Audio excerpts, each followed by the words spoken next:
Assalamualaikum warahmatullahi wabarakatuh. Perkenalkan, nama saya Desta Syaluna Majabela dari kelompok 10. Di sini saya ingin mempresentasikan bab 8 mengenai menggapai berkah dengan mewaris.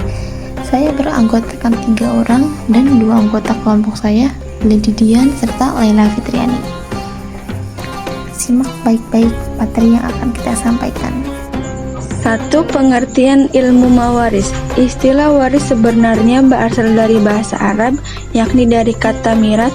Dalam bahasa Arab, kata waris ini berarti harta peninggalan orang yang meninggal dunia yang akan dibagikan kepada ahli warisnya. Ilmu yang berkaitan dengan masalah pewarisan disebut dengan ilmu mawaris yang lebih dikenal dengan istilah ilmu faraid. Syarat Islam sudah mengatur pembagian harta pustaka atau warisan orang yang meninggal karena harta memainkan peranan yang besar di dalam kehidupan manusia dan menjamin keutuhan tatanan sosial ekonomi sebuah masyarakat. Harta pustaka menurut persifikatif Islam meliputi semua harta. Oleh karena itu, untuk menghindari adanya perselisihan di antara ahli waris, Islam telah menetapkan bagian masing-masing pihak. Pada zaman jahiliyah, yakni sebelum datangnya ajaran Islam, kaum perempuan, baik istri, ibu ataupun kerabat perempuan yang lain, tidak mendapatkan hak dalam pembagian harta pustaka. Harta warisan hanya dibagikan di kalangan kaum lelaki saja. Demikian juga hal dengan anak-anak yang belum baligh, mereka tidak mendapatkan hal dalam pembagian harta pustaka. Penyebab tidak diberinya kaum perempuan dan anak-anak dalam pembagian harta warisan karena mereka tidak mampu untuk berperang dan tidak berupaya untuk melindungi kaum keluarga dari ancaman musuh. Ini disebabkan masyarakat Arab jahiliyah saat itu masih hidup dengan sistem sukuan dan sangat gemar melakukan berperangan. Lantaran sikap gemar berperang inilah, masyarakat Arab jahiliyah amat bergantung kepada kaum lelaki yang gagah perkasa untuk melindungi kaum keluarga dan sukunya. Berdasarkan faktor-faktor tersebut, lahirlah satu sistem waris yang hanya mengutamakan kaum laki-laki yang dianggap sebagai bentang suatu suku, sementara kaum lemah seperti perempuan dan anak-anak tidak diberikan hak dalam pembagian harta pustaka. Untuk mereka dianggap tidak mampu untuk melindungi suku dan justru harus mendapatkan perlindungan. Akan tetapi, ketika Islam datang, fenomena ketidakadilan tersebut menjadi salah satu perhatian utama, karena memang Islam bertujuan untuk menerangi seluruh kegelapan dan membawa manusia ke jalan yang lurus dan benar. Menerapkan kesempurnaan yang dibawa memang bukanlah suatu yang mudah karena masyarakat Arab ketika itu telah terbiasa dengan tata cara hukum waris dari nenek moyang mereka. Cara yang diambil Islam untuk mengganti hukum waris jahiliyah adalah secara bertahap. Langkah pertama, mereka dibiarkan dengan sistem waris jahiliyah. Ketika Rasulullah SAW berhijrah ke Madinah, di sanalah baginda membina sebuah masyarakat yang berpegang teguh pada nilai-nilai agama dan akhlak. Rasulullah mempersaudarakan golongan Ansar dan Muhajirin dan menjadikan persaudaraan mereka sebagai salah satu sebab pewarisan. Hukum warisan yang ditetapkan ketika itu hanya bertempu di kalangan orang-orang Islam Madinah, sehingga kaum muslim yang tidak ikut hijrah atau masih tinggal di Mekah tidak dibolehkan mewarisi harta mereka yang berhijrah. Hukum waris tersebut diberlakukan secara bertahap sampai akhirnya menjadi aturan yang utuh. Sistem waris dalam Islam telah membawa beberapa pembaharuan, yaitu ketika para perempuan dan anak-anak telah diberi hak dalam pembagian harta pustaka. Islam juga memberikan hak untuk mewarisi baik dari keluarga laki-laki maupun perempuan, dan memberikan harta pustaka kepada semua pihak dalam keluarga, baik tua maupun muda, besar atau kecil, bahkan janin dan bayi dalam kandungan pun juga tidak laput dari hak waris yang diatur oleh Islam.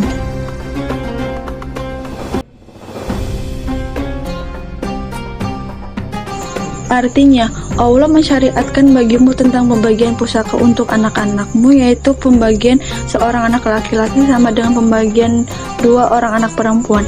Jika anak itu semuanya perempuan lebih dari 2, maka bagi mereka 2/3 dari harta yang ditinggalkan. Jika perempuan itu seorang saja, maka ia memperoleh separuh harta. Dan untuk 2 orang bapak ibu, bagi masing-masing 1/6 harta yang ditinggalkan. Jika yang meninggal itu mempunyai anak, jika orang yang meninggal tidak mempunyai anak dan ia mewarisi oleh bapak ibunya saja, maka ibunya mendapat 1/3. Jika yang meninggal itu mempunyai beberapa saudara, maka ibunya mendapat 1/6 pembagian tersebut di atas. Sesudah dipenuhi wasiat yang ia buat atau sesudah dibayar hutangnya tentang orang tuamu dan anak-anakmu, kamu tidak mengetahui siapa di antara mereka yang lebih dekat, banyak, atau manfaatnya bagimu. Ini adalah ketetapan dari Allah. Sesungguhnya Allah Maha Mengetahui lagi Maha Bijaksana. Dan bagimu suami-suami 1/2 dari harta yang ditinggalkan oleh istri-istrimu. Jika mereka tidak mempunyai anak, jika istri-istrimu tidak itu mempunyai anak, maka kamu mendapat 1/4 dari harta yang ditinggalkan. Sudah dipenuhi wasiat yang mereka buat, sesudah dibayar hutangnya, para istri memperoleh 1/4 harta yang ditinggalkan jika kamu tidak mempunyai anak. Jika kamu mempunyai anak, maka para istri memperoleh 1/8 dari harta yang kamu tinggalkan sesudah dipenuhi wasiat yang kamu buat atau sudah dibayar hutang-hutangmu. Jika seorang mati, baik laki-laki maupun perempuan yang tidak meninggalkan ayah dan tidak meninggalkan anak, tidak mempunyai seorang saudara laki-laki seibu saja atau saudara perempuan seibu saja, maka bagi masing-masing dari kedua jenis saudara itu 1/6 harta. Jika saudara-saudara seibu itu lebih dari seseorang, maka mereka bersekutu dalam 1/3 itu. Sudah dipenuhi wasiat dibuat oleh atau sudah dibayar hutangnya dengan tidak memberi muhadarat kepada ahli waris, Allah menetapkan yang demikian ini sebagai syariat yang benar-benar dari Allah, dan Allah Maha Mengetahui lagi Maha Penyantun. Quran Surat An-Nisa surat keempat ayat 11 dan 12. Dilihat dari segi pembagiannya, ada dua macam kelompok ahli waris, yakni zawil furud dan asabah. Berikut ini adalah penjelasan masing-masing kelompok ahli waris tersebut. 1. Zawil furud, yakni ahli waris yang jatah pembagiannya telah disebutkan dalam Al-Quran maupun hadis Rasulullah SAW. Adapun jumlah pembagian yang disebutkan dalam kedua sumber ajaran Islam itu adalah 1/2, 1/3, 1/4, 1/6, 1/8, dan 2/3. Berikut ini adalah masing-masing personal yang mendapatkan jatah pembagian tersebut. A. Ahli waris yang mendapat jatah 1/2. 1. Anak perempuan tunggal. 2. Cucu perempuan tunggal dari anak laki-laki. B. Ahli waris yang mendapatkan jatah 1/3. 1. Jika ibu tidak anak atau cucu. 2. Dua orang saudara perempuan atau lebih seibu jika tidak ada ayah dan anak. E. Ahli waris yang mendapatkan jatah 1/8, satu istri jika ada anak atau cucu. F. Ahli waris yang mendapatkan jatah 2/3, 1. Dua anak perempuan atau lebih jika ada anak lelaki. 2. Asabah, yakni ahli waris yang mendapatkan seluruh sisa harta, dapat memperoleh seluruh harta jika tidak ada ahli waris. Zawul furu, ahli waris asabah dibagi menjadi 3, yaitu asabah binafsih, yaitu ahli waris yang menjadi asabah karena dirinya sendiri tanpa dipengaruhi ahli waris yang lainnya. Mereka itu adalah 1. Anak laki-laki, 2. cucu laki-laki dari anak laki-laki, 3. bapak. Asabah bigairi, yakni ahli waris yang menjadi asabah karena adanya ahli waris lainnya. Di antara golongan ini adalah 1. Anak perempuan yang tertarik anak laki-laki, 2. Cucu perempuan dari anak laki-laki yang tertarik cucu laki-laki dari anak laki-laki. C. Asabah mulgair, yakni ahli waris yang menjadi asabah bersama dengan ahli waris lainnya. Mereka ini adalah 1. Saudara perempuan sekandung seorang atau lebih bersama dengan anak atau cucu perempuan dari anak lelaki, baik seorang atau lebih. 2.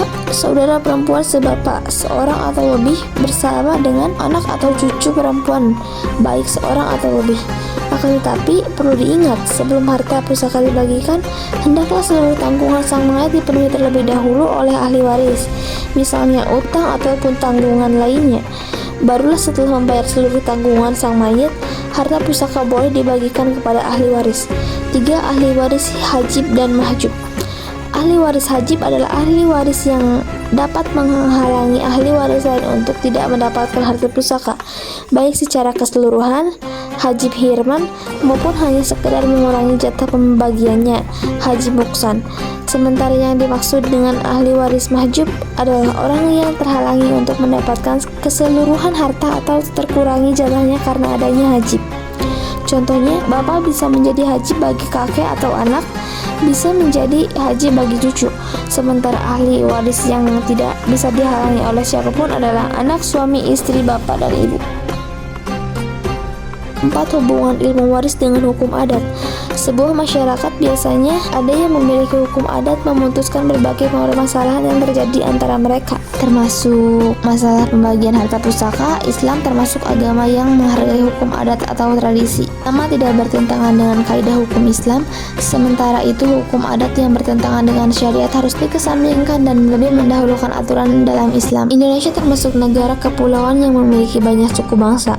Suku-suku bangsa tersebut ada yang memiliki sistem pembagian harta pusaka. Di antara sistem tersebut ada yang sesuai dengan hukum Islam dan ada yang tidak sesuai. Adapun hukum adat dalam pembagian harta waris yang sesuai dengan Islam, di antaranya yang berlaku di suku Jawa yang dikenal dengan istilah sepikul segondongan, yang artinya 2 bagian, sepikul untuk laki-laki dan bagian segondongan untuk perempuan. Sementara hukum adat yang tidak sesuai dengan ajaran Islam, di antaranya yang berlaku di Minangkabau, yaitu anak tidak menjadi ahli waris dari bapaknya. Begitu juga di Tapanuli, di mana anak tidak menjadi ahli waris dari ibunya, dan di Sabuk, di mana anak laki-laki mendapatkan harta warisan dari bapaknya dan anak perempuan mendapatkan waris dari ibunya. 5. Hikmah hukum waris. Dari ketentuan syariat tentang hukum waris, ada beberapa hikmah yang bisa diambil bagi kaum muslimin, yaitu A. Menciptakan sikap tunduk dan patuh kepada ajaran Allah Subhanahu wa Ta'ala dan Rasulullah Shallallahu Alaihi Wasallam. B. Memperhatikan kesejahteraan ahli waris, mendahulukan kepentingan mayit daripada yang masih hidup. D. Membentuk manusia untuk tidak rakus terhadap harta dan bersikap adil, mendidik manusia agar hidup hormat dan tidak menghamburkan amanah Allah berupa harta. Terima kasih. Setiap langkah yang kita ambil di dunia ini adalah bagian dari pelajaran menuju ridho ilahi. Seperti firman Allah dalam Al-Quran, "Inna ma'al yusri yusra." Sesungguhnya bersama kesulitan ada kemudahan. Semoga ilmu yang kami bagi hari ini menjadi cahaya yang menerangi, membawa kebaikan dan keberkahan yang tidak pernah terhenti. Terima kasih atas perhatian yang diberi. Semoga kita semua selalu dalam lindungan dan rahmat Ilahi. Wassalamualaikum warahmatullahi wabarakatuh.